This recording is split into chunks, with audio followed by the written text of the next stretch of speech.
I got the boys together. Join us. To do what? Spank the bastards. Warning. Hang with the Boys contains adult language and discussions. If you're easily offended or you're a superhero, do not continue to listen. Pardon my French, fuck those fuckers. Welcome, everybody, to Hang with the Boys, a The Boys fan show, where we talk about the entire episode, break it down from comic book to TV to story and characters and production value and writing and everything in between. Cunts. And about cunts. We talk a lot about cunts as well. I figured we had to just get that out of the way. You know, it makes sense. Well, let's just get right into it. This season didn't wait at all to get into the violence, so let's just get right into the down and dirty part. I am your host, Thomas Cowley. Joined with me today, I have Ryan Denton. What's up, guys? And Michael Flores. Hello. Now, this episode has been written by Eric Kripke, creator of the show, or not the creator of the comic book, but also our God. And our one true God. Our one true Praise God. Kripke. All be power to him. Praise him. This is his gang sign. I've created an idol just for him. That's his gang sign. I went to Mount Sinai and I cast laws on tablets and called it the Kripke law. And we're now idolaters and we worship it. Yes, and we also have a supernatural veteran, Philip Segretia, showing up as the director for this episode. We fuck that guy's name up every time. Every time, but I'm pretty sure that's right. And you know what? He probably is a listener of the Crossroads. And he's all like, you know what? Finally, 15 seasons are up, and they're finally not going to fuck up my name. He's all right, let me listen to Hang with the Boys. What's this all about? Oh, they're fuckers! They're doing it again! I love these guys on Supernatural. What the fuck? They can't remember my name? I remember from our Comic-Con where someone had like a phonetic poster. Yeah. Segretia. And that worked for a year. For about 1 year. Yeah, and then we forgot. And then we were like, man, what? So, you know. Nice all right. So anyway, he has shown up to direct this debut episode of season 2. The show is back and fucking better than ever, dude. I have missed this show so fucking much, partly just because there are not many shows out there like it. And I don't mean superhero things. I don't mean high production value things. I mean things that really push the envelope and tackle things of today, politics, real world situations, culture. It's a show with something to say rather than a message it's trying to enforce. Well, Kripke has been known for years. Praise be. Praise be to Praise be Kripke. Is that what we do now? I think that's our thing. Praise be. Every time you say Kripke, but you got to do a K. It's not like it's not like Father, Son, Holy Ghost. It's a K. Yeah. Okay.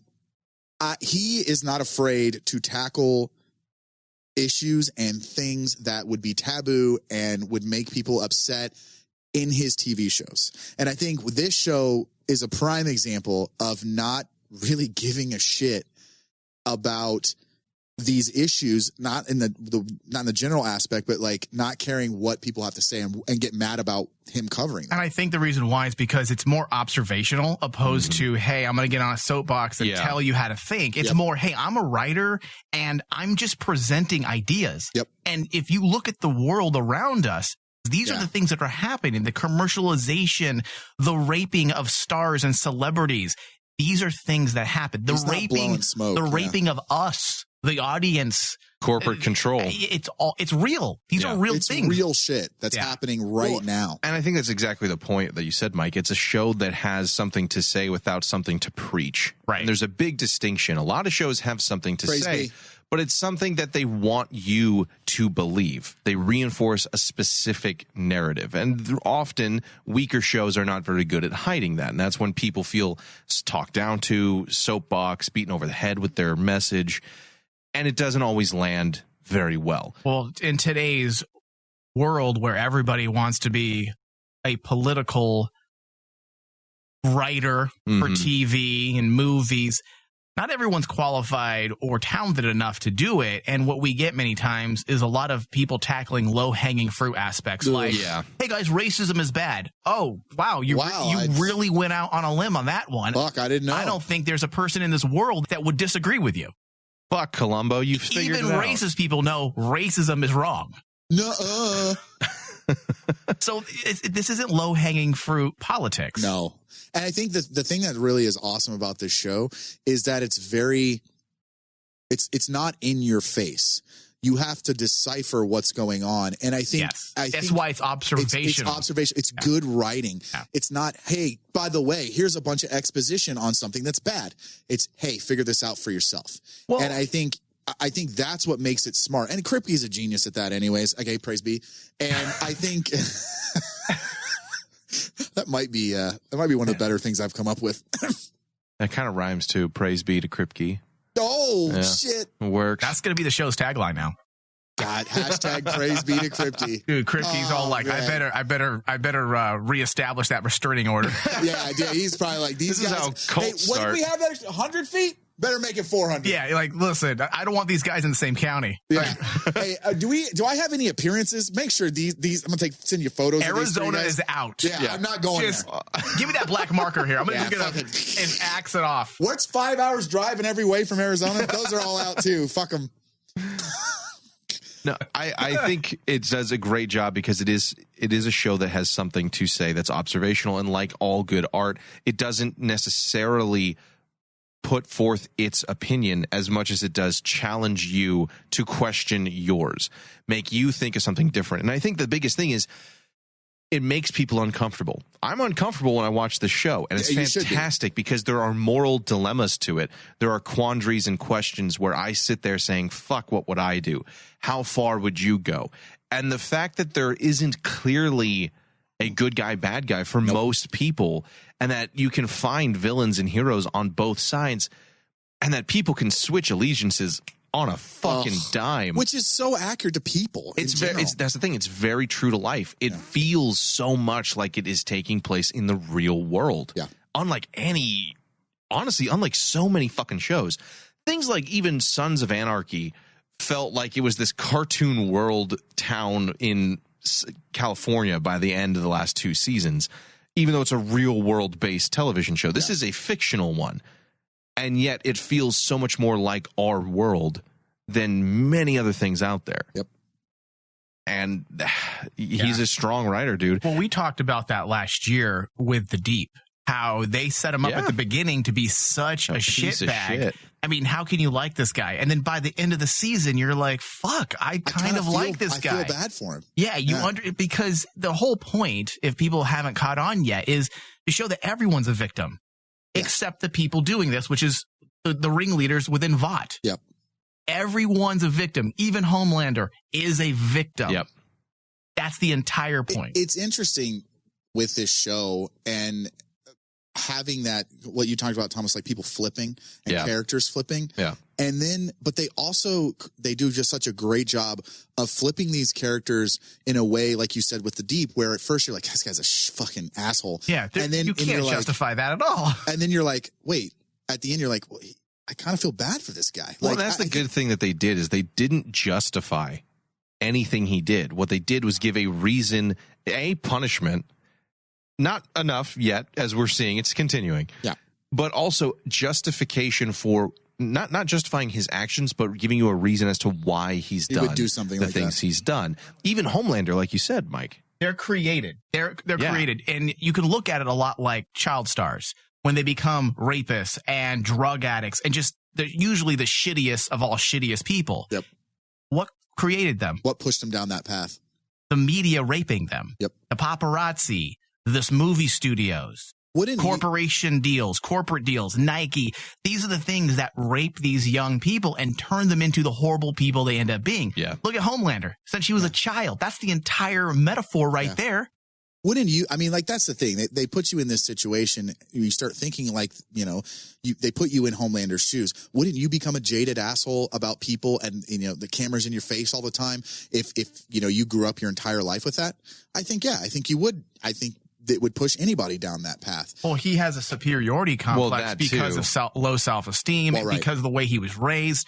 So all of it is a way to circle right back to the victimization of everyone in this show. And that's the thing, too. There's also a whole psychological bend with Homelander. You are the best, a god, the most powerful, and yet you cannot find love. Despite the fact that you're better than everybody else. It's like the story of my life, dude. That's You're better than everyone? I know I'm better than everybody, but I can't find love. Yeah, well. Maybe that mentality. Is that where I go from an 8 to a 2? I feel like that's close. And then, he talked. Son of a bitch. He opened his mouth. Yeah, and if people don't know what he's talking about, Ryan. You should listen to our other shows on Rain Man Digital. Well, really fast, there was a girl who was attractive who said, Ryan, you're a 10 until you open your mouth. You're a 2. And we've never let him live that down. Hey, I mean, and he's proven it time and time again. Time and time again. I mean, look, guys, I might play an asshole on the radio. I'm not really. And on social media. Okay. And in real face life. to face. All right, in real life. Whatever. But when I'm at home with my cat, I'm a good person. I'm a great person, dude. I surround myself with pussy. Even your cat's all like, what a shit He's man. not like, well, my cat's like, who the fucker forgot to feed me. Who the fuck's this person? You've had 7 different chicks. What? Who is this? See, and then he talks, and again, back to a 2. I gotta play a douche. Humans are supposed to come. Oh. But the good thing with this show, too, beyond just the message and the writing, is that they do a great job of allowing us to laugh and have fun, because there are so many fucking killer jokes, killer moments, great delivery by the actors, and it's just entertaining as hell to watch. And we've all been anxious for the new season to start. It's been a rough fucking year for many, many people. I don't know one person who it has not been. Rough. We had such a cliffhanger, despite the fact that I knew Rebecca was alive. Spoilers for season 1. Yeah. I knew that from the moment she's mentioned, because otherwise what drives him?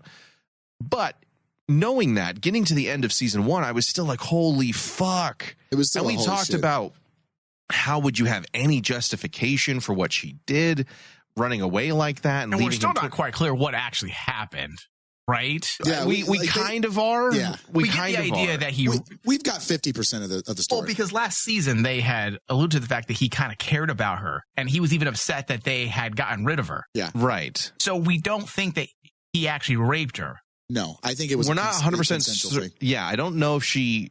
I don't think she was raped at this point. But it's the whole pressure we don't thing, know. right? The but whole it's pressure. Exactly. Yeah. Would you say no to Homelander? A person in a position of power. Who will kill you. Right. Yeah. So maybe it was consensual. Maybe it wasn't. We haven't gotten that 100% clarified. But we have a reason now for the other elements of things, which we find out a little bit later in the season.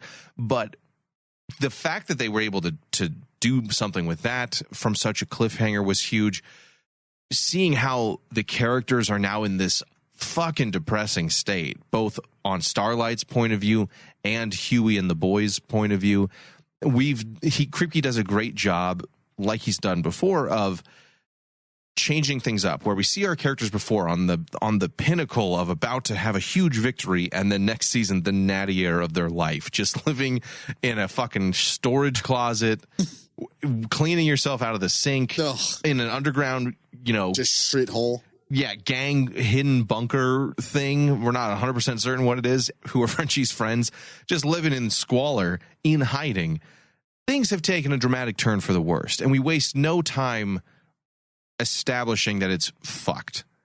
So that has been something I've looked forward to all fucking year. Mm-hmm. You guys, what expectations do you have for the new season going forward? I think with how good the first season was, with the action and the superhero kind of shots, I'm expecting this season to be a lot more amp that up.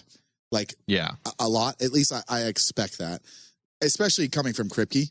You know what I mean? I feel like he's pretty good about amping up his shows. I'm interested to see how they play out the Homelander, Becca, Billy kind of triangle.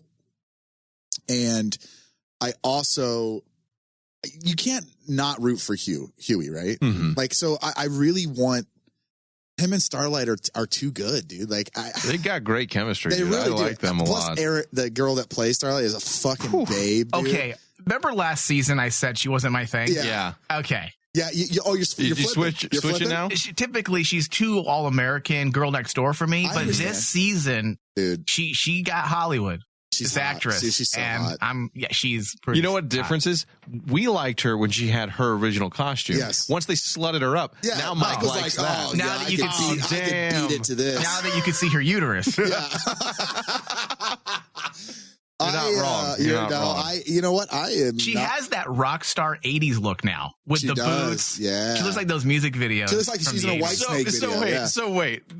The fake advertisers in The Boys who work for Vought were 100% right for you. Yeah, he's the fucking demographic. He is the demographic. Listen. Holy shit. He is. He's listening to White Snake later tonight, like thinking about her in that costume. On his car and everything. Yeah, he's got REO Speedwagon playing in the background on his fucking Trans Am. I looked up some old videos after watching The Boys. I'm like, yeah, she definitely has that look. And I caught myself in a jerking 1980s music video vortex. First of all, 1980s music videos were the shit. The chicks were all banging. They were all. I was going to finish it with something else. They look like Starlight. Yes. She is. She's an absolute babe, and the thing is, like, her and Huey are like the perfect, like, polar opposites, but kind of the same yin person. and yang that work. Yeah, but like, I like them together. I do too. So it works. As they would say on the internet, I ship it. Well, the characters have great chemistry as well, which also helps. I'm gonna isolate that. That was probably the most stupid thing I've ever said. Yeah. No, not stupid. I was gonna say something a little more. We got way more than that. I was gonna say the 3-letter F word, but wow. Actually, that doesn't surprise me. it's okay. We have 2 of them in the studio tonight, so it's okay. Well, one's a 50%. Wait, that sounds Still bad. counts, motherfucker. I got fucking pamphlets and shit to send you. Yeah, right. All right, so please don't. You guys recruit people? Yes, it's a whole. What are you guys like, Mormons? It's like the Church of the Conclave. Excuse me, sir. Do you have a moment to talk about homosexuality? Homosexuality? I like that. Thank you, Ryan. No, you don't. Oh, let's talk about heterosexuality.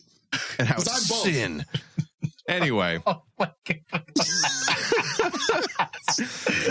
You know what I love about this show? I can be a lot stupider on this show because they cover, concepts like this. Like, right. There's justification. There's justification. We're not going to have supernatural listeners like, oh my God. Oh. Which most of our listeners at this point know. They know we're not. Yeah. But with The Boys, if you watch The Boys and you're coming in, you've got a dark sense of humor. Yeah. You have to. You do. You all want to see the uterus of Starlight. Let's be honest. I do.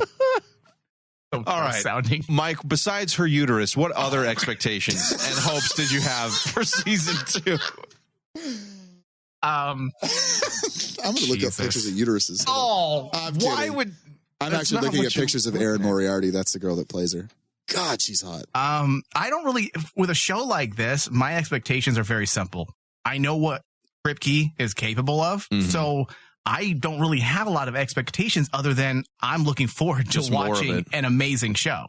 The one thing for me is, so we spent last season basically with Homelander as the villain. A-Train was also a villain, but it was a lot of setting up Homelander as a threat and antagonist. I have a feeling we're going to lose that this year. Exactly. I think so That's too. my They're going to humanize them, I think, a lot. I don't know if they're going to humanize him, but I think they're going to put other people into the story, and other people in play who take threats away from him, who can challenge him, because we can't have the entire show as he is this level, Superman level, and no one comes close, because then what are you going to do? How is that ever going to be achieved when you try to defeat him? You need to have something to kind of level the playing field.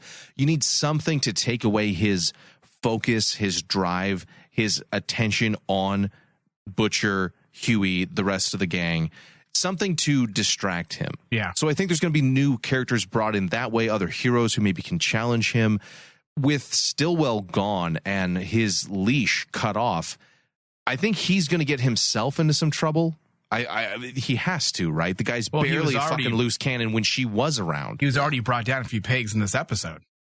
Yeah. So I think that's going to be the thing that kind of puts him in line or kryptonites him. Yeah. This season is the fact that he's not the big swinging dick. Well, yeah. I think the thing with him is that he doesn't really technically have kryptonite.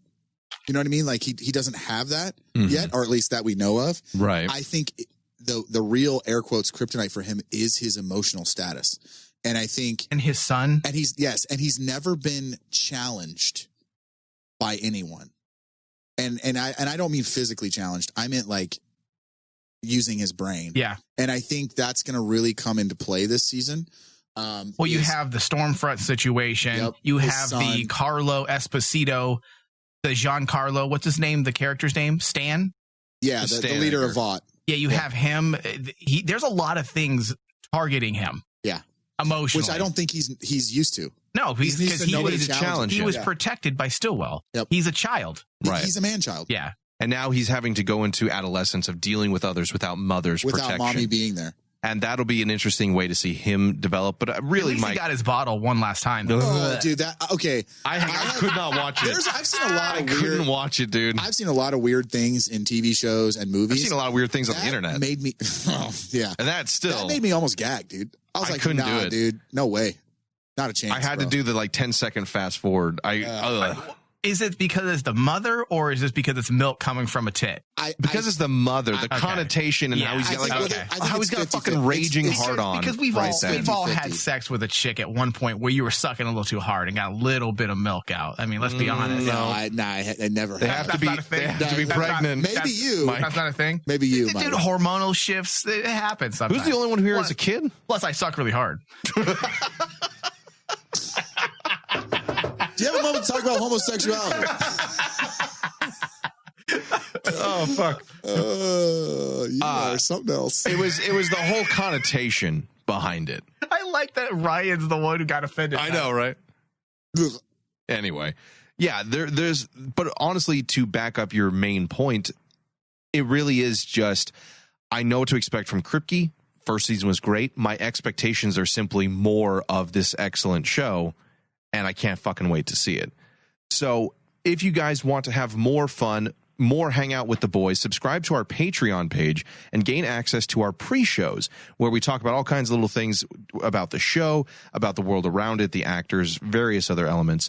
And before every single podcast episode, we usually talk about these subjects randomly for a good amount of time, typically things that we don't have time to cover in the regular 55-minute broadcast. So if you want to check that out, get access to that and far more cool content for you guys, head on over to patreon.com/RainmanDigital and subscribe to our $3 behind-the-scenes tier to gain access to all of that and everything below it. Helps us stay on the air, helps us do more, and we can't thank you enough for doing it. Do it now, you cunt.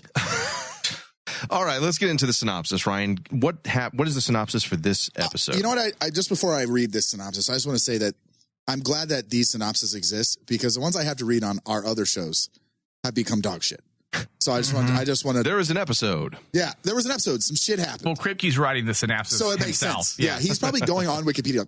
He's all, this is garbage. I'm going to edit this. What if that actually was a thing? The best writer ever tackles. He writes the best writer ever tackles this episode, which starts with the butcher still missing. With Butcher still missing, Huey, Mother's Milk, Frenchie, and Kimiko are now fugitives, and Homelander and Vought are more powerful than ever. But just as the boys are about to leave the country, they are pulled back into the fray. See, that is a fucking synopsis. Yeah. And a teaser. Dude, tickle it a little bit. Just a little bit. Just give me just enough. It's the button. It's not an entrance. It's a button.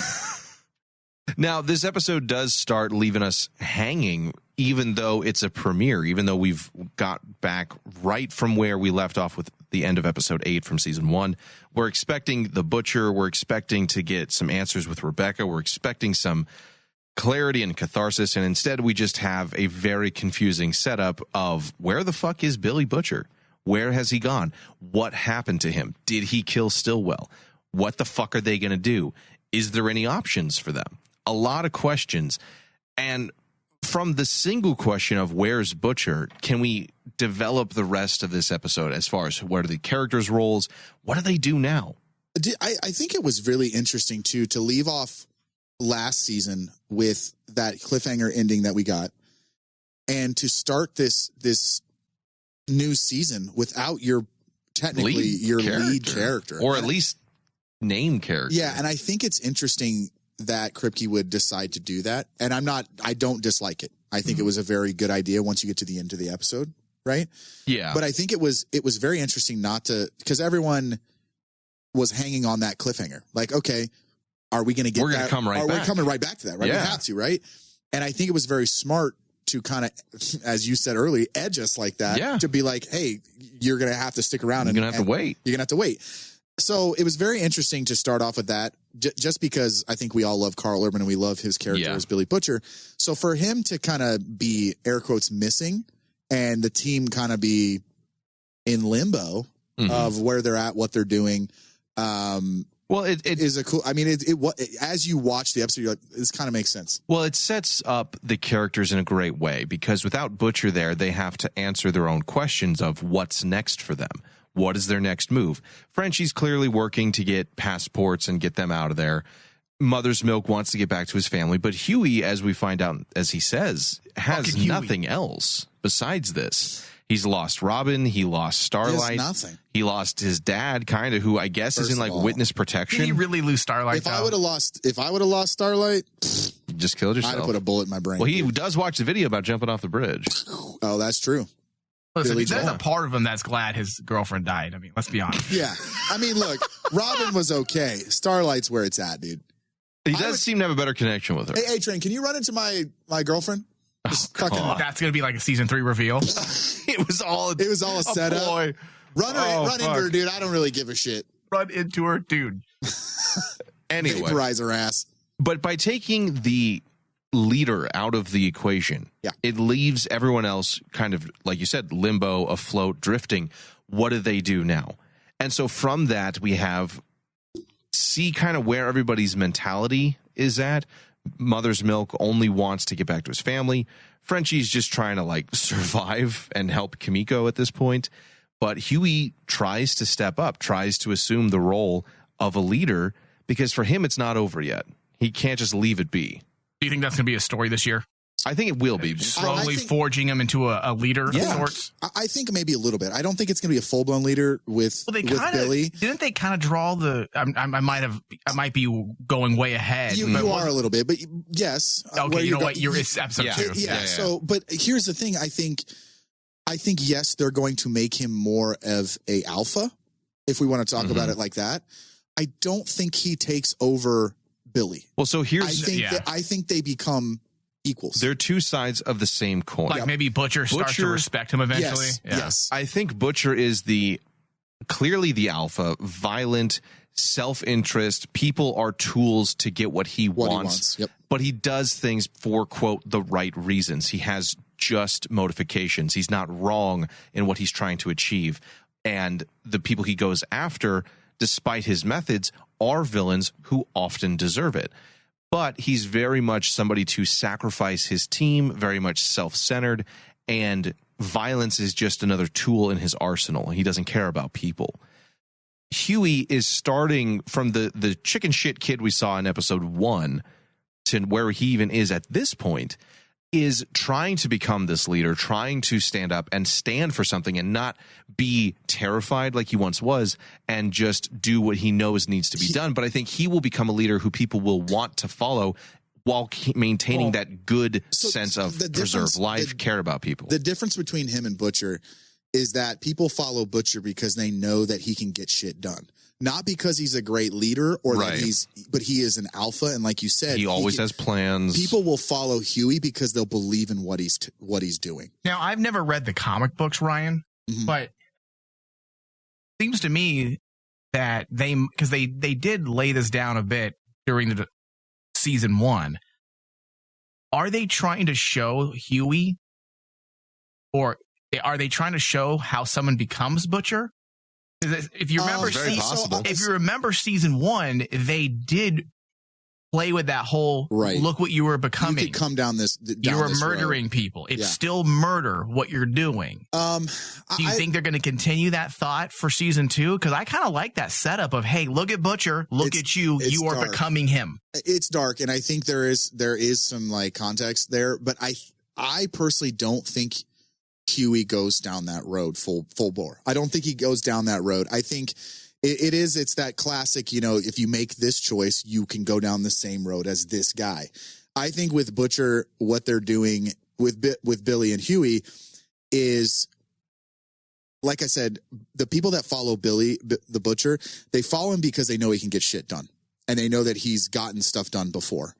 I think they'll follow Huey this season more, or start to trust him more, because they're going to believe what he has to say and why he's doing things. I think you have where Huey can be a better version of Butcher in some ways. Yeah. I think you'll also maybe see Butcher depending on how they take things this season, he could try to even out Butcher in a way to where he becomes a little bit better. And they teach each other. Huey becomes a little darker and mans up, metaphorically, no offense. How about person up? Persons up. Balls up. Metaphorical balls up to be How about Stormfront up? Somebody who he needs to be. Take charge, take action, while Butcher needs to regain some humanity that he is dramatically lacking. They can learn from each other. And that'll make both of them stronger, and then much like any mentor, relationship, it probably won't end well. Not to jump super far ahead, but you do see some aspects in that. Obviously, they gave us the first 3 episodes, so and my dumbass watched all 3. But you see some of that in the third start episode. to unfold. Well, Huey wants to be Harry Potter or John Connor. I mean, who doesn't want to be fucking John Connor, by the way? Like, be John Connor or be fucking John Connor? So stupid. I love that they said that, Which John Connor, though? The adult one. So the other one's a kid. The Christian Bale one? Yeah, Christian Bale. Sure. Okay. I mean, he was pretty hot. Yeah, maybe. I might Especially when he was yelling in the behind the scenes. I mean, that was pretty hot. I couldn't remember what he actually yells at the guy about. I was gonna do an impression, but I don't remember. You can't be fucking serious. Isn't that what he says? Isn't that what he says? I feel like it's something like that. Was that Arnold? I don't know who that was. Wasn't Arnold. That wasn't Arnold. But like, you can't be fucking walking in the background. I think it's something like that. I don't remember. Do. Trash your fucking lights, man. I mean, it's Billy Butcher acting like that. Side. Yeah. Just call people cunts. Jesus. I think that obviously that scene was funny as fuck. I want to be Harry Potter or Katniss or John Connor. I mean, I don't know about Katniss, but Harry Potter, John Connor. It's like, be somebody who's worth being. Yeah, be like somebody cool. I don't. Yeah. So, but without Butcher there, we see Huey start to step up to that because he has nothing else. It's all that's driving him. And we see whether or not the others will follow or if they're just kind of in it for self-interest at this point. The whole plan, job, mission is fucked at this point.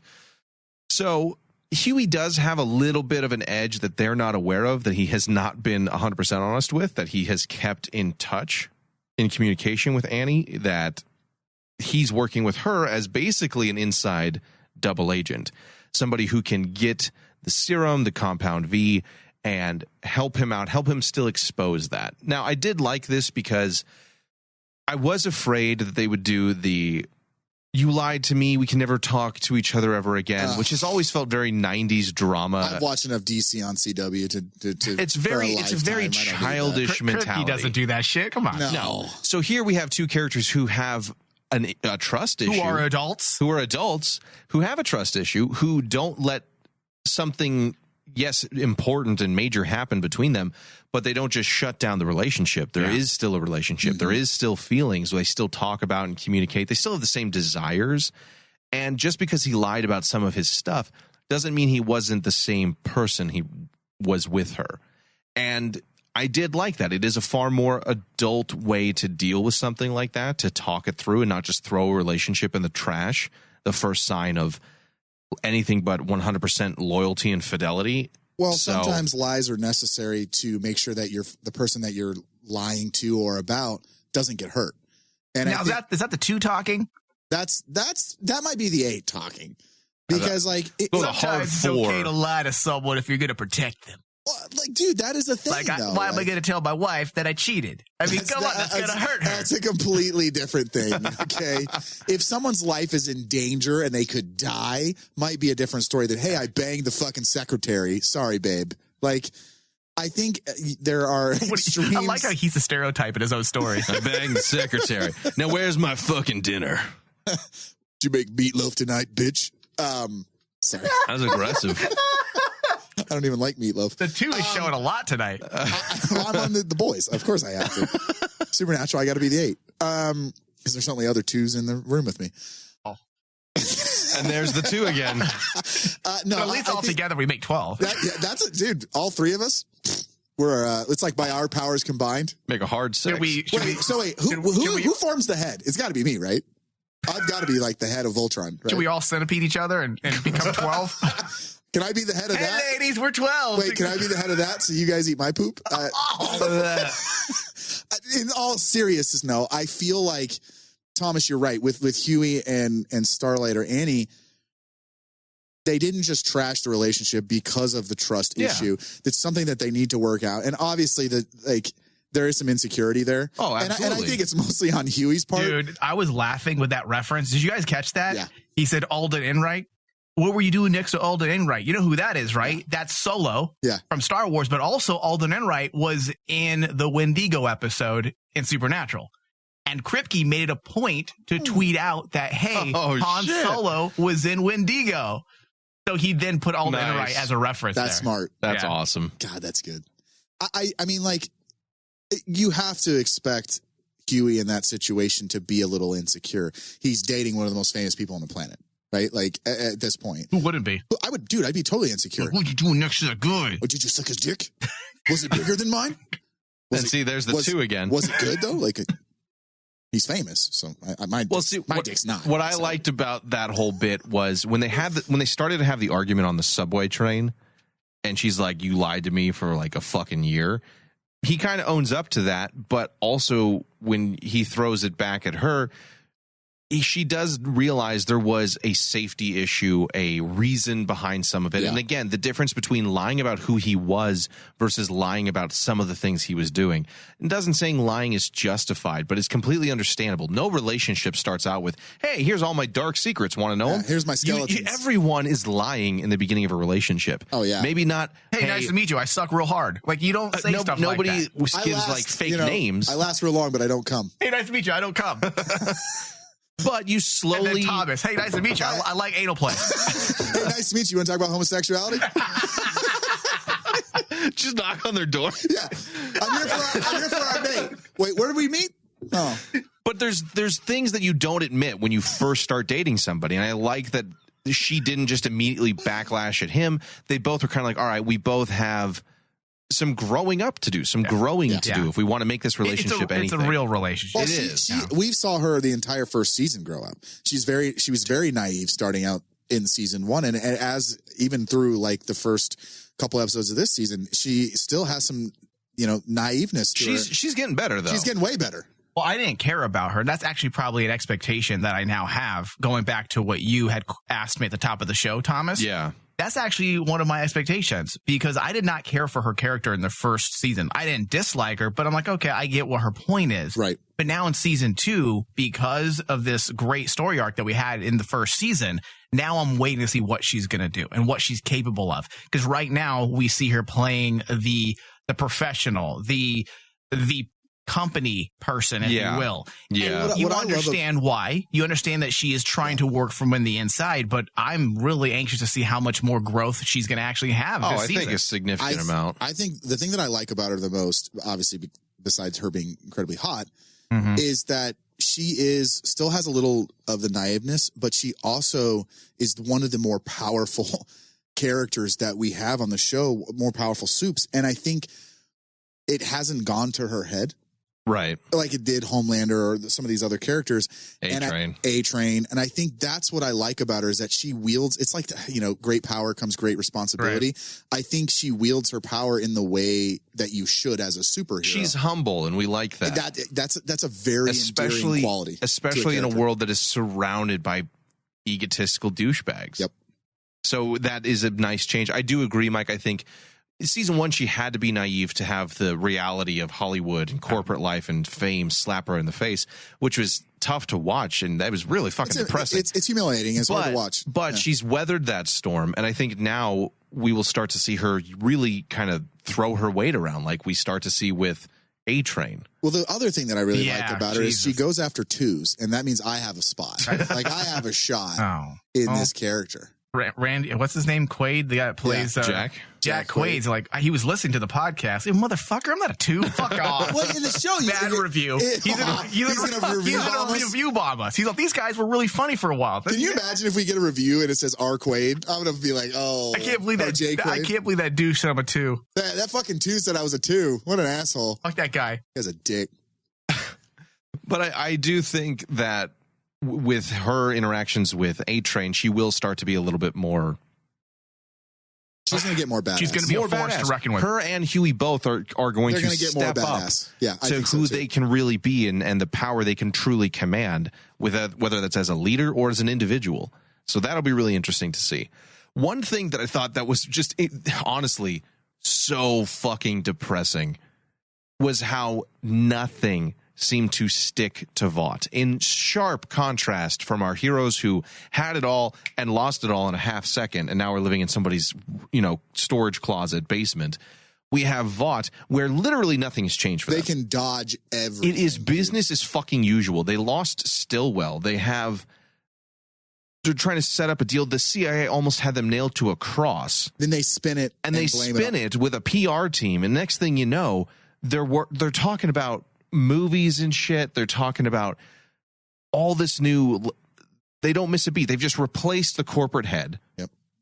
And it's such a perfect example of the sad fact that is most real life. You, as the small person going up against the wrongdoings of a corporation, will have your life utterly fucked. And they get away. And meanwhile, they will get away scot-free, wash their hands, maybe an apology video, a little bit of community service, a mild donation of a couple million, which is fucking chump change to them, which is also tax-free because it's charity and shit. This touches on the oil spill subject, like in on the nose. It is to the T. Hey, we spilled oil in fucking somewhere. Let's just clean this up. Toxins in water. I mean, this literally touches on all those big stories that you hear about years later where the corporations get away with it. We went through all of the Hughes stuff. We went through, the contrast now with Vought. And all of this was done. Everything we've talked about within the opening 5 minutes. Yep. That's how you write a fucking show. You set the stage and get everything going within the opening 5 minutes. The contrast with Vought, what Hugh and the boys have been up to. And we see this through, again, the meeting with the Vought and the Defense Department. We get that intercut with Black Noir taking out the super terrorist threat. All of that within, I'd say, 3 to 5 minutes tops. That's how they get the season going. They flesh out the top 1% aspect with Vought. They flesh out the aspect of where the boys are at. And they clean up the mess from season 1. And then we have a clean slate moving into season 2. Just think about that writing for a second. Yeah. That's on point. It's great. That much story in such a short amount of time. And dude, again, it's not just what was written, but what it has to say. Again, those observations of our world.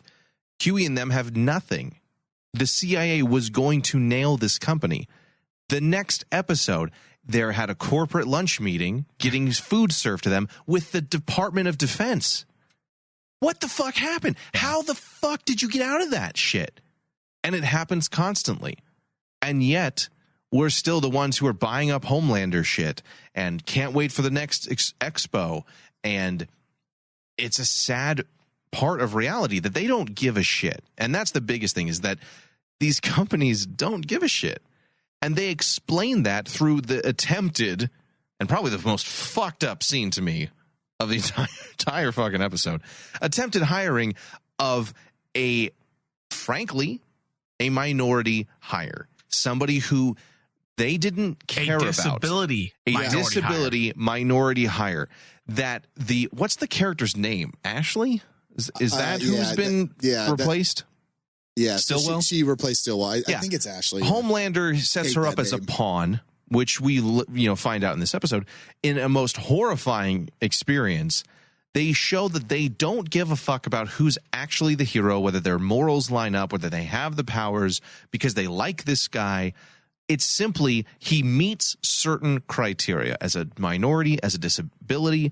It fits what we are looking for. And they have her say that in that most pandering and corporate way of hopefully a minority woman, and they want all these check boxes. It's literally, Thomas, what you and I talk about all the time on our shows, and how it's so patronizing, and it shows the cold, callous strategy behind all of these ideas. Like these people don't really care about hiring people with disabilities. They don't care about your representation. They don't care about Black lives. They don't care about Mexicans. All they care about is covering their demos. Yep. This is real. When those companies do those tweets We support you, the people. We're against racism. No, they fucking don't. They support their checkbook. It makes me laugh. It makes me laugh because I see Nike making rainbow shoes and rainbow everything. They don't give a fuck about the cause. They care about selling shoes. If you have rainbow products in the month of June, sales go up by 14.3%. That's all they care about. And this part of the episode literally hits that nail. It's amazing. Dead square. And it's interesting. They pull no punches. No fucking punches. But that's the thing. There are many people that will see this episode and that will go like this. Straight over their head. Straight over their head. And I think that is, unfortunately, that's the downside to where, the time frame we live in. But I think you're exploiting. You're exploiting someone and their disability and their race and creed just because it's going to hit your target demographic so you can sell a movie 5 years Hey, Mexicans are a thing this month. We're going to go ahead and do Let's that put a diversity ton of tacos hire in this episode. And that's the thing, though, dude. It's like you said it. Ryan, is 100% true. Most of that will go over people's heads. Most people will see Homelander violently, borderline had to have murdered the Daredevil. The Daredevil wannabe is nearly dead. Dude, like blood loss alone. I love that though. He's all, what's he gonna do now? He can't hear. Now he's another fucking deaf guy. Dude, that was so fucking gross and violent and uncomfortable brutal. For me. Like, that shocked the fuck out of me. I'm like, this dude's kind of badass. This dude's throwing knives and hitting people in the neck and shit. And I'm like, he's kind of cool. And like, is Homelander like? And then he just fucking hits him. And dude, that shocked me. That got me. I'll fully admit. I was like, what the fuck? Holy fuck, dude. Like that's. And but people will see that and hear what Homelander said. I don't want, a fucking cripple, things like that, and latch on to that he's a bad guy, which duh. Yes, that's obvious. But instead, you won't catch the fact that Ashley didn't give a shit about this character. He only met check boxes. Yep. And the fact that he nearly died, yes, seems to shake her to her core, but what more importantly impacted her was the fact that Homelander threatened her life. After he just did this to who's a superhero, what the fuck do you think he's going to do to you the second you step out of line? Yeah. She cared about herself. Once again, it's the bottom line. This is all things we see going on in our world today. Yes. At every level of everything. Government office, corporate office, media, Hollywood, studios. Movies, it's the, everything. Politicizing of disabilities and exploiting it. And not just disabilities, but of course, ethnicity as well. It's not like something like the old Gene Roddenberry Star Trek, where it was, I have a vision for the future, and this is why you should put these characters here. It was genuine. It was genuine from a genuine fucking place. This that we see today in all of that world is, again, 14.3% increase in sales during the month of June if we hang a rainbow product. Right. That's it's Juneteenth, so let's make sure we all tweet about it. What about last year and the year before that? How come it didn't matter that year? It didn't matter. But this year, because that's the thing, you're going to go ahead and do all that. It's incredibly shallow and corporate based. And it's just, that's again why I love this show. And it also makes me sick. Because again, they're not selling an idea. They're not saying, they're not getting on a soapbox and pointing at you. It's observational. Yep. This is how things are. And how does that make you feel? Yeah. And that's where you need to question things and consider your own decisions in life and morality and well, that's what good television, good writing, good art should do. Now, outside of the horrifically violent scene with Homelander, we talked a little bit before, some of the expectations I have for Homelander to be challenged a bit now that he doesn't have Mommy Dearest anymore. We see him struggling to maintain importance in a way. With Stillwell around, with that mother figure around, he was always the center of attention. Everything he did mattered to her. He could throw a temper tantrum and get her attention. He could do whatever he wanted and would always be reinforced, backed up by her. That's how she controlled him. That's how she controlled him, little to his own knowledge. Now we see what he does without her control. We see him make his own stupid mistakes, like save America instead of save the world, which was PR 101, like the simplest fucking way he could have done that because it's what he believes in. But we see, more importantly, the inner workings of Vought as a corporation and where he truly lies on that power scale. And the fact of the matter is, he doesn't matter. He doesn't matter. Did it shock you guys when they started talking about the floors and levels of the Vought building, and they started talking about how the superheroes aren't even on the top floor? Yeah. And which shocked me because these are the most powerful beings on the planet, but right? they're being exploited. But They're the stars. I thought they were on the top floor. No. They're on the 99. Edgar stays on the 82nd. I thought it was the other way around. But maybe I saw that differently. I believe but the he's on hierarchy of power. That's but it's a subtle clue that the surface level, the heroes, is what you think is the most powerful. But truthfully, beneath the surface, there's always the real power lies. Yeah. It was interesting to me. I guess I read it wrong, maybe, but I thought it was interesting that they, technically speaking, aren't the most powerful. Yeah. Like it was. Oh yeah, they're not. Well, no, not at all. This whole thing just raises the stakes in a way that I wasn't expecting. The fact that you find out that they don't give a shit about there's people in the positions of power that don't really care about the entire military deal or the defense deal, that they are a pharmaceutical company, and that's important number one. Yep. And the way they explain that, and then they draw connections to the Nazis of World War II. Didn't see that coming. And how the foundation of the company is basically built on the backs of Nazi scientists. That's a whole other level. Yeah. That's a whole other level. And another thing that this show is tackling, the fact that our scientific advances in this country wasn't because of Americans. It wasn't because of aliens. Aliens didn't crash land in Roswell and suddenly we had a tech boom.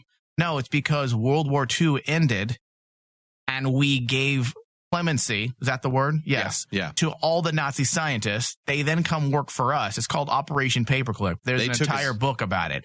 Yeah. And they take these scientists and they say, hey, work for us.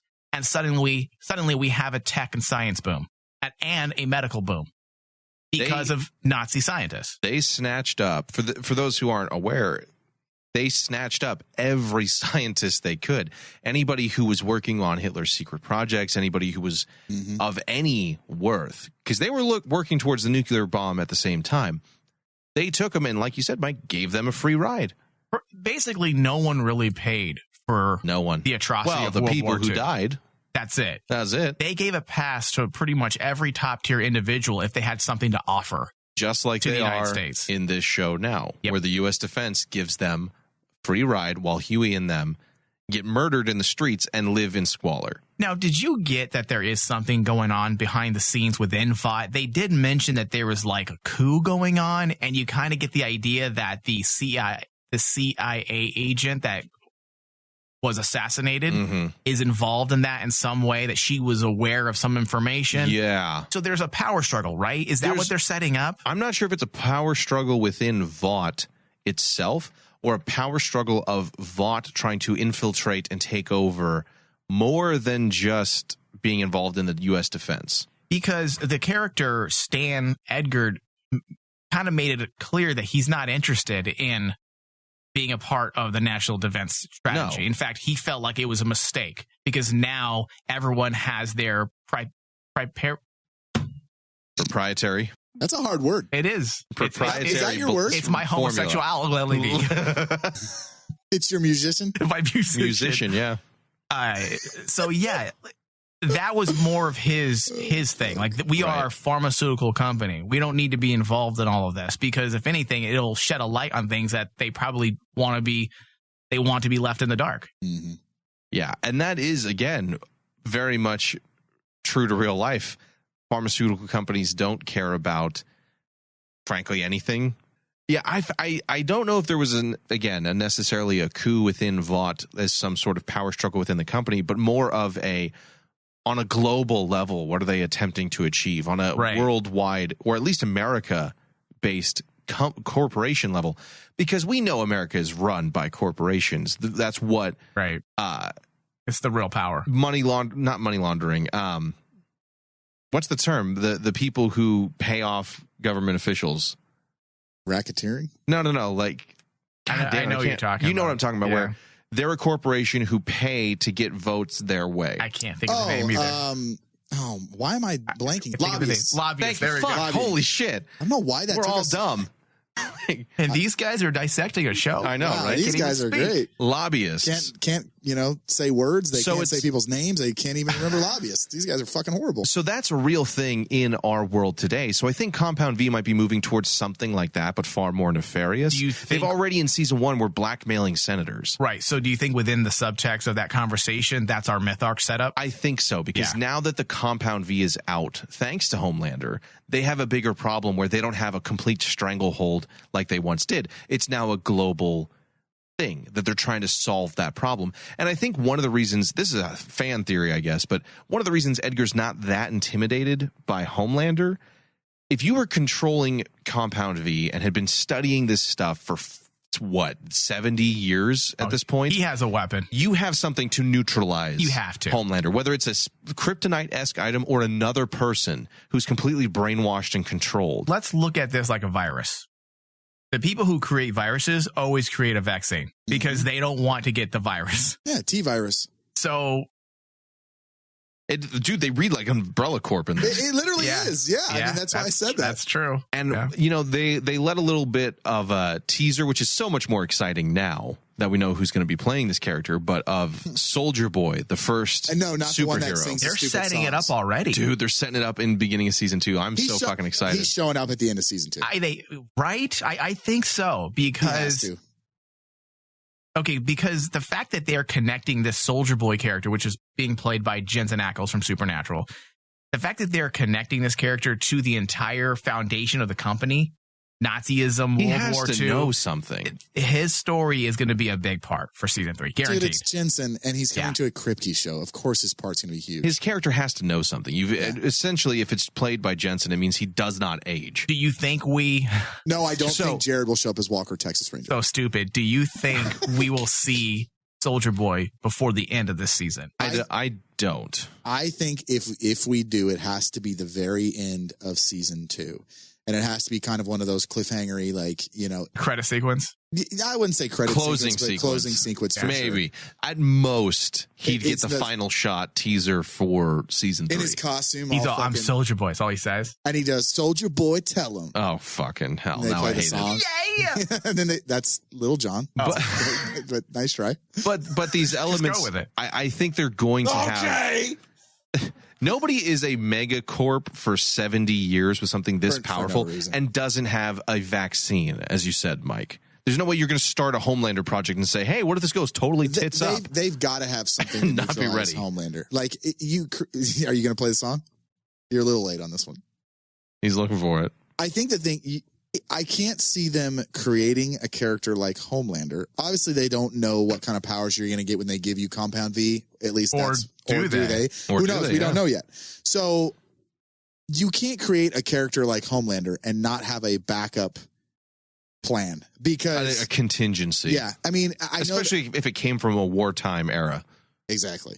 So there has to be something here, and obviously too, there are changes from the comic book to the show, and I think maybe there's something that they can give us that is maybe a little bit different than the comic book. So, which I think is smart for them to do anyways. We've had the same conversation with The Walking Dead. Do you follow the comic book to a T or do you change it Right. up? Do you adapt it? Yeah.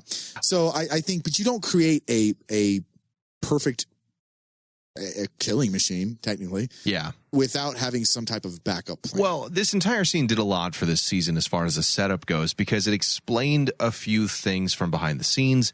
It helped us set up the fact that Homelander is probably not going to be as big a threat as we think he might be. Yeah. He's a blunt object. He's a weapon. He is a tool that they use when and where they see fit. And I think that'll be a harsh awakening to him that much like real life for all the Huey level people, corporations will chew him up and spit him out once he stops being profitable. And that is like everything they do. That once he stops That's being how profitable, companies are. it won't be worth the investment Yep. because that's how they see it as a bottom line dollar thing. And this is essentially kryptonite to keep him in check for a little bit. I'm sure he'll lose his shit and maybe kill Edgar or do something dumb. Dude, But Edgar could kill ultimately- people with a stare. Dude, fucking hell, right?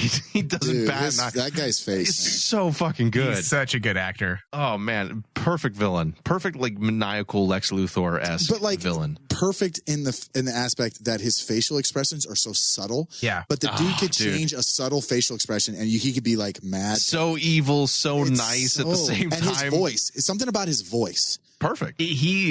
He's a great voice, dude. Yeah. Different. And you know it's funny as I'm scrolling through Facebook and the shot of him in The Mandalorian season 2 just popped up. I'm not dude. kidding. Dude, the guy's facial expressions. He's scary. Dude, he's fucking scary. Can you imagine if he was your grandfather? Like your Mexican grandfather? Like, no, please don't beat me, Papa, please. Like just those eyes would get me to clean my room. I'm like, okay. All right, I'll do it. I wasn't gonna do it, but I'll do it. Please don't beat me. Dude, he's probably going to be our new true power villain. It has to be. It has to be. He's got to be our Lex Luthor. I think it'll be setting up for the season. Again, this scene was a really important one. I think when we get to the end of this season going back, we'll see a lot of where this all comes from. And, you know, truthfully, some of that does, especially with Homelander's new interest and priorities, it makes him a more interesting character. By having him just be the super strong villain, it's not fun. It's not fun. Superman already isn't fun, despite the fans who love Superman. But Homelander is an evil version of him, so that's even fucking worse. Yeah, there's only so much you can do with that type of character. You have to make him more interesting by giving him the things that they set up this season. And I think that we're going to see that with his new interest of his son. Yeah, with the fact that it's somebody who. He's clearly a cold-blooded killer, but would he go that far if his son pissed him off? Or will this be another level of kryptonite to put him in some sort of check? Family and love have been the only check that he's had through Stillwell, but he was able to murder her. Yeah, I think in his own way, though, that I think this is going to be the thing that is redeeming for him. His son? Yeah, and I hope they do that. I do hope that they give him some redeeming qualities with how he treats his son, even though we saw that he's kind of a bad father already with his suggestions and his advice are not great. But perhaps the fact that the son kind of ignores him and knows that his father's full of shit, full of crap. Perhaps he will learn something from his son. You know, I mean, look how he wants to be loved so bad. Yeah. And that might be able to keep him in check as well. Yeah. You know, it'll be a new interesting object. Does anybody want any Jiffy Pop? I mean, who the fuck says that? Homelander, creepy people. First of all, do they still make Jiffy Pop? Oh yeah, yeah. Thing. Fuck, I didn't know. I just put mine in the microwave like everyone else. Metal handle and all. Gee, I didn't even know that was still a thing, dude. Fuck. You know, your microwave starts popping everywhere with the fire. That's why you can't put it in the microwave. Oh, makes sense. But yeah, I think that this will be a new interesting route for his character as well. It'll be something that'll be a little bit different because brute strength isn't going to win you any favors with him. You have to outthink him or manipulate him, which we're seeing on two fronts, both from Vought and the family aspect. And we'll discuss the child a little bit more. Ryan, I think is his name. Yes. Sounds like a cool character. As we continue with those discussions, because I think there's going to be a lot of interesting question marks that come from that, not only from Homelander's perspective, but from the world perspective as a whole. And if you've seen those episodes, you'll probably know what I'm talking about. I also want to talk about, that Becca, I thought she was pretty hot on The Flash when she was in. I think she looks pretty good here, man. I'm into it. Yeah, really? Are you going to say that and then she's going to get more steamy as the episode's going to be like, yeah, she's hot? Maybe if we end up seeing her uterus, maybe. What if Butcher and her get it on? I see Butcher would be, Butcher would be with some hot chick, super hot chick. She is hot, dude. No. She's hot. Not really. She's hot. Yep. Negative. Thomas, you're the deciding factor. On Becca? Chantel Van Satin. I thought she was attractive. I think Erin Moriarty's hotter. But is she worthy of Butcher? Yes. Come on. Let your bisexual side show, Thomas. I should send you this photo. You would think so. Butcher's a 10, right? Thomas? Is Butcher a 10, Thomas? Is Butcher a 10 or is Carl Urban a 10? Is Carl Urban a 10? Okay. Thomas? My personal 10? No, but he is like 10 worthy. You ain't gay then. How dare you question Carl Urban? I'm going to pull your gay card. I mean, that's a euphemism? I feel like that's a worthy one to pull it on, though. Like Carl Urban, I mean... I'm going to pull your gay card and give it to myself. Oh, my God. So one of those other things that makes Homelander an interesting character, I think, this season is the introduction of the newest member of the Seven, Stormfront. Now, this was a character who I will hold off more discussion with her until later episodes, wishing not to spoil for people who are watching one at a time. Yeah. But from just this episode, she seems like a character that I both hate and like at the same time. They do use her to say some pretty cool things. They use her in a very interesting way. She is completely anti-corporate, anti-bullshit mentality, and says what she thinks, what she means when she wants to say it.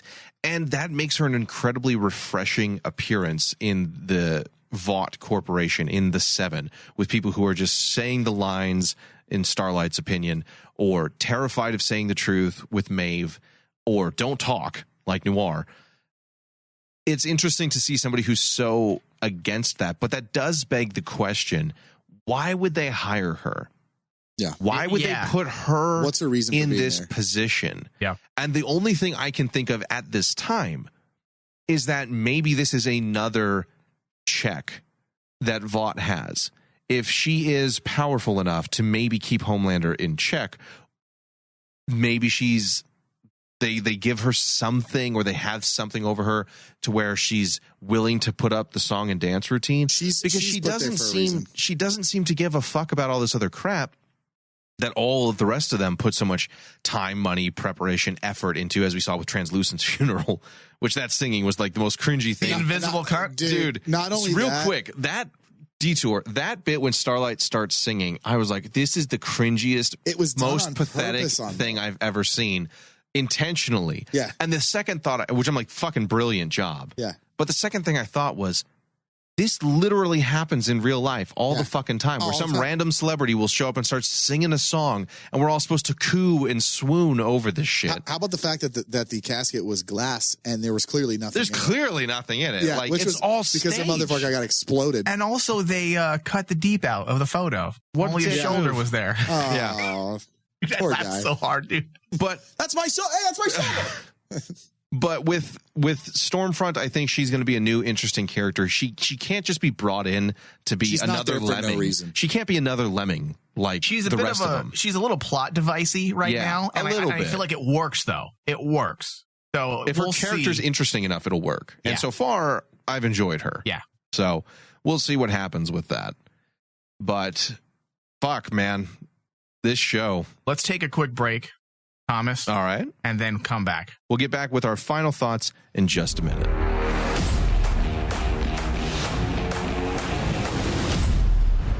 Open sesame. When you look back at Picard, who had the best character development? Who had the best? I mean, Jesus, I would say it's probably Captain Rios. Captain Rios is up there. I don't even think I don't even give a fuck about that show, Dave. What's the name of the girl? Raffi? No, the fucking main girl, the android. Data's fake daughter. Soji. Yeah, Soji. I mean, you could say she is the focus, but this is what we know of her. She was created, she was then sent out, and she went to go look for her home again. Okay. That's her fucking story! David, I get so angry. I hate Picard, dude. It's the worst series I've ever watched, David. It makes me cry, Dave. No. If the listeners can hear my pain and my tears and my voice, it's because they're there. David, this show, Picard, hurts me. Oh no, I'm with you. It is an awful show. Star Trek from the Holodeck, exclusively on Rain Man Digital. Head over to rainmandigitalmedia.com or search for it wherever you listen to podcasts. End simulation.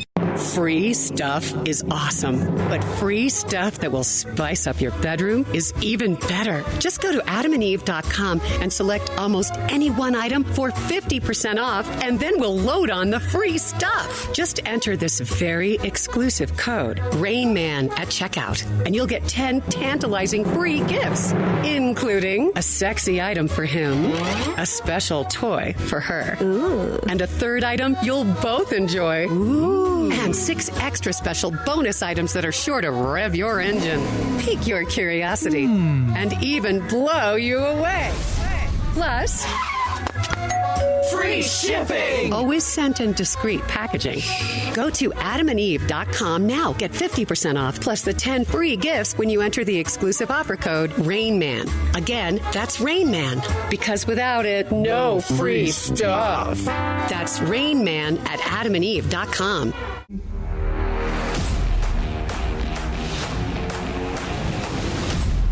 All right, guys, final thoughts here for the first episode of season 2 of The Boys. Ryan, what are your thoughts? What do you give this episode as far as a grade on our RMD scale? Fuck, I got to grade this. Is it really going to be that hard? No, Did you see my grade? Yes, I did. It's like, well, it's official math, which we know you're so excellent at. Here's the thing. I know what my grade for every one of these. I haven't even seen the whole season, and I know what my grade's going to be. First of all, like, this show is so fucking good. And I think it was, I do believe it was a little bit of a gamble to start this episode without your main lead character being present. Oh, real quick, let's touch on that. His appearance at the very end of the episode. Perfect. Like, perfect. I think that was the way to do it. I think at first I was like, oh, we're going to start without Butcher, especially leaving on the cliffhanger of last season. It was a good intro, though. And I think it was a really well cut intro, and I think it set the stage for the episode. Dude, this show's like a 98, dude. I think every episode, if we could rank above a 99 or 100, I think we probably will. They would have to really bomb the rest of this season for me to say, this fucking, to even go under a 90. I heard Andrew Dabb was taking over season 3. Well, then I'm out. I quit. So I'm a part of the boys. I'm a boy. So last time I checked, I'm a boy, but I can't see my penis because my gut is so big. Oh wait, I'm really progressive, so I'm not a boy. I'm a they here. Oh, I'm a they then. I'm a sandwich. I'm a sandwich. He's getting his voice ready for the RPG. He is. The people that just watch The Boys are like, what the fuck are they talking about? If you guys want to know what he's talking about, listen to more Rain Man digital shows like the Crossroads. Anyways, no, this is like I can't really give it a grade because I know everyone's gonna be over a 90. Like, right. I know what you got. I might put 155. Like, it's not a fucking thing. So you do 98%? I think it's a 98. That's a great intro to start the season. It gives us questions that we know with Kripke will get answered. And I think this show, it's what I sent you guys. This show is by far the best show on TV. Yeah. Hands down. Mike, we know you're 159.99%. No, it's a 99%. Okay. I thought you put 999. I did by accident. 99%. Strong episode. A great premiere. The way Kripke does premieres and finales are always on point. I'm really anticipating this season, so I'm happy with how we started. Praise be Kripke. Yeah. Yep. Want to have his babies? I'm going to give this one a 98 as well. Not an ounce of it was wasted. Every scene is captivating, incredibly well written. It would have been 100 if you saw Starlight's uterus. It would have been, yes. There was so much to it, and every scene is well paced, and every bit has conflict, and I just fucking love this show, and I'm excited for it to be back. So I can't wait to see what happens, man. I love that it's going week to week. I do too. That'll edge it all the more. Right? Yeah. Oh, dude, at the end of the season, I'm going to come so hard. and you don't do that. And I don't come. But I know it'll take 8 weeks. I know Praise Be Kripke will make me come. Well, now you know what you need to do next time you have a threesome. Just watch. Like, some people put porn on to spice things up. You just put the boys on. Yeah. God, Carl Urban. Oh! All right, that's good. Everyone's gay this episode, but the actual gay person. Yeah, I know, right? Jesus. All right, we're gonna wrap that up here. Thank you all for listening. Hopefully you enjoyed the show, and we will see you all next time. I'm gonna go look at photos of Carl Urban so I can wish I was him. You should fuck off, Huey.